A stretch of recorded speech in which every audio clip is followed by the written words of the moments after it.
इनका लायक होना एक तरफ, बट इनकी अप्रोच क्या थी? इनकी अप्रोच यही थी, जनरल बनना। और मैं वो अल्फाज नहीं इस्तेमाल करना चाहता कि जो आर्मी के अंदर माइंड सेट है कि जो जनरल बनना चाहते हैं, उनकी सोच यही होती है कि उनके ऊपर से कोई गुजर जाए, उनकी प्रमोशन में प्रॉब्लम ना आए। आई एम सॉरी टू से my brothers, this is what the army is. उनको कोई परवाह नहीं होती कि दुनिया के अंदर और क्या कुछ हो रहा है। उनको सिर्फ अपने रैंक और अपने टारगेट को अचीव करने के लिए उस लाइन एंड लेंथ को सीधा रखना पड़ता है, और वो रखते हैं। तो और फिर रिजल्ट क्या निकलता है? Chief of army staff general Qamar Javed Bajwa. So मेरे ये कोर्स में अभी मेजर जनरल्स हैं, लेकिन 1 या 2 साल के अंदर होपफुली ये पाइपलाइन के अंदर होंगे कि who is gonna become a chief, and I am sure one out of these guys will become a chief of army staff. तो फिर ये किस तरह के चीफ ऑफ आर्मी स्टाफ बनेंगे? ये क्या करेंगे?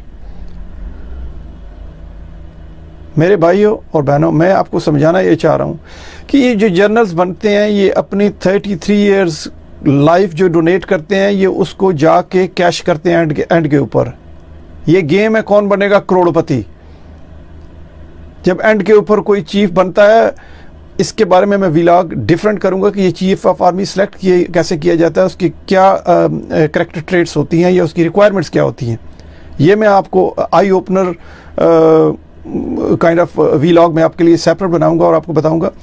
लेकिन मैं ये बता रहा हूँ कि हम जब आर्मी के अंदर होते हैं और हम कसम उठाते हैं, ओथ उठाते हैं कि हम अपने मुल्क की हिफाजत करेंगे, अपने मुल्क जिसको हम पाकिस्तान को माँ कहते हैं उसकी हिफाजत करेंगे। क्या आप देख रहे हैं कि जनरल बाजवा ने अपनी माँ के साथ क्या किया है, हमारी माँ के साथ क्या किया है?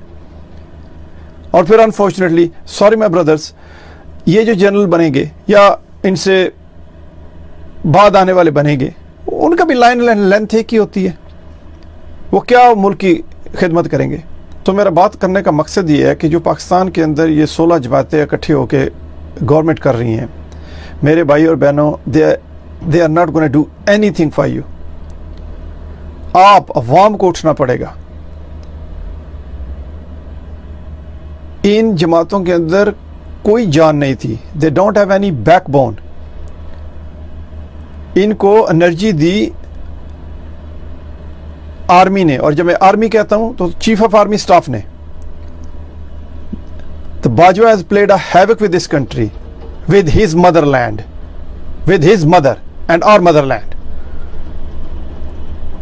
इन लोगों के का कुछ भी नहीं था, ये कुछ भी नहीं कर सकते थे। इनको पांव पे खड़ा किया बाजवा ने। मुझे पता है उस वक्त जब इमरान खान इलेक्शन में था और ये रात को रिजल्ट्स नहीं आ रहे थे और नून लीग वाले चीख रहे थे कि जी हमें रिजल्ट नहीं मिल रहे और कुछ हो रहा है और ये है और प्रॉब्लम हो रही है, और कहा ही जा रहा था कि सिस्टम डाउन है इसलिए रिजल्ट्स नहीं आ रहे। बेसिकली उस वक्त भी ये थर्ड फोर्स को जो क्रिएट करने का सिलसिला था ISI और GHQ कर रहा था, इन्होंने इमरान खान को लाना था। और ये इसमें कोई शक नहीं कि इमरान खान उस वक्त बेस्ट चॉइस थी आर्मी के लिए कि इसको लाया जाए एज ए थर्ड फोर्स। और वो इसीलिए ला रहे थे कि बैलेंस करें और किसी ऐसे को लाएं जो हमारे कंट्रोल में हो, जो हमारी सुने। और जब मैं कहता हूं हमारी सुने या आर्मी की सुने, इसका मतलब है अमेरिका की सुने। तो उनके लिए वो बेस्ट सूटेबल बंदा था, and they thought that he is gonna be like a yes man और a stooge and he will work the way they want.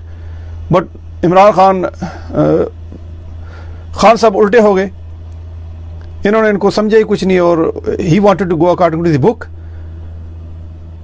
लिहाजा इन्होंने उतारा भी, लाया भी इमरान खान खुद, आर्मी ने उतारा भी इमरान खान को खुद, और इन सब लोगों को साइड लाइन पे कर दिया कि उस वक्त ये बेस्ट शॉट नहीं थे उनके लिए।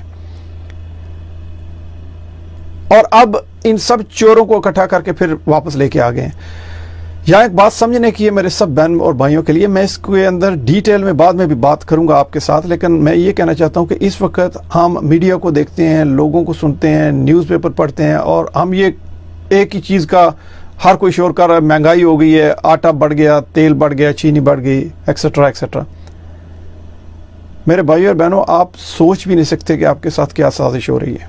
आपके न्यूक्लियर सिस्टम को डी न्यूट्रलाइज करने की सिचुएशन है। A lot of countries on the globe, they don't want Pakistan to become or to stay as a nuclear power. वो ये डेटरेंस ख़त्म करना चाहते हैं। और आप याद रखें, अगर ये डेटरेंस ख़त्म होगी तो इंडिया को पाकिस्तान के साथ जंग करने की कोई ज़रूरत नहीं है।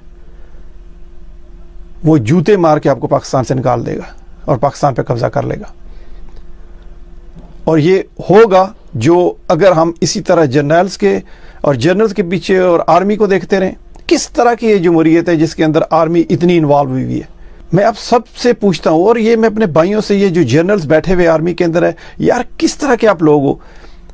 सोचो, अब सोने से पहले कभी सोचो। आदल तू सोच यार, you are an SSG, you are commander of SSG। तेरे बारे में बहुत सारे मैं जानता हूँ, तेरे बारे में बात करूंगा मैं खोल के तरह किसी और व्लॉग में। लेकिन यार सोच, सोने से पहले तू क्या सोचता होगा कि तुझे शहबाज शरीफ को सलूट मारना पड़ेगा, वो तेरा चीफ ऑफ आर्मी स्टाफ है। तेरा इंटीरियर मिनिस्टर राना सनाउल्लाह है।